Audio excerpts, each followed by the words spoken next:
Take note, ang pag-iipon mahirap yan talaga sa una, pero kapag nakasanayan na po natin ay madali na lang po yan at nagiging habit po natin yan. Kahit konti lang po yung tinatabi nyo, okay lang. Basta yung habit na nabibuild is malaki po yung impact niyan sa atin personally sa pagdidisiplina po natin ng ating mga sarili. Ang pag-iipon is the most basic.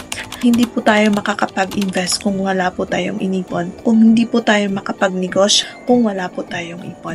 Paano ba mag-ipon kapag minimum wage earner lang po tayo ang ating mga kinikita? Number 1 is needs versus wants. Unahin mo muna po ang inyong pangangailangan. Mas makikita mo kung napupunta ba sa needs ang inyong mga kinikita by budgeting.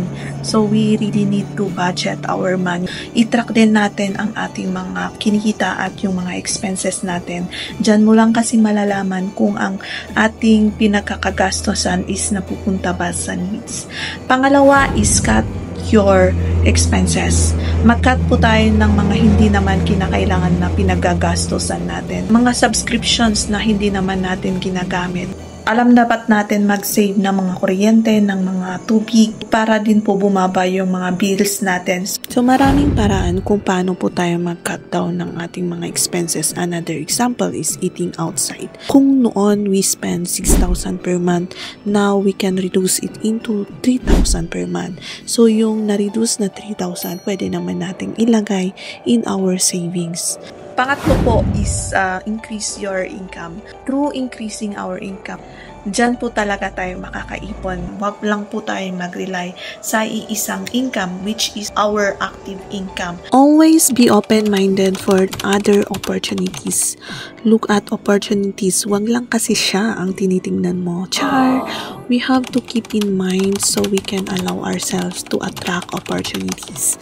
Keeping an open mind means being open to all possibilities. Huwag kang matakot na sumubok ng bago, pero minsan ayaw na natin kasi we don't want to move out on our comfort zone. Tapos saka na lang natin tinatanong ang ating mga sarili na bakit hindi ako nakakaipon?